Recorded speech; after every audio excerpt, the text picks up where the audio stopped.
നമുക്ക് ഇതൊക്കെ എന്ത് നമ്മൾ കാണിച്ചല്ലേ. ഇതിപ്പോ നോക്കിട്ടോ, ഇത് വലിയിരുമ്പോ കണ്ടോ വെള്ള കളറ്. പോവല്ലേ 2.5 കിട്ടിയിട്ടുണ്ട് കേട്ടോ. കൊണ്ടുപോവുക. കൊത്തി കൊത്തി കൊത്തി ഇങ്ങനെ അരിഞ്ഞെടുക്കാട്ടോ.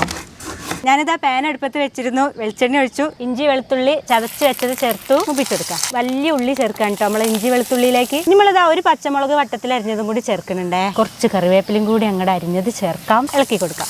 ഇനിയാണ് നമുക്ക് നമ്മളെ ഈ പ്രധാനപ്പെട്ട താരത്തിനെ ഈ ഒരു കളത്തിലേക്ക് ഇറക്കേണ്ടത് കേട്ടോ. അരിഞ്ഞു വെച്ചിട്ടുള്ള വാഴക്കൂമ്പ് വഴറ്റാം നന്നായിട്ട് വേവിച്ചെടുക്കാം. ഉപ്പ് ചേർത്തു. ഇനി നല്ലപോലെ ഒന്ന് വേവാൻ വേണ്ടിയിട്ട് അടച്ചും കൂടി വെക്കട്ടെ കേട്ടോ.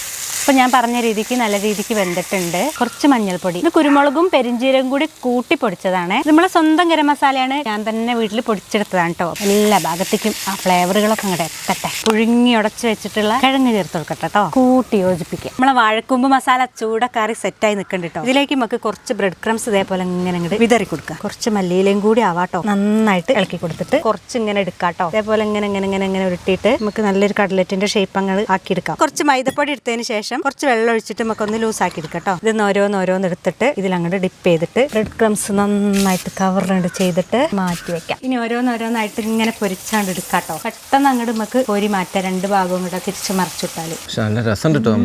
നല്ല ടേസ്റ്റ്. വാഴത്തട്ടേന്റെ പ്രത്യേക ടേസ്റ്റ്. എന്തൊരു പ്രത്യേക ടേസ്റ്റ്.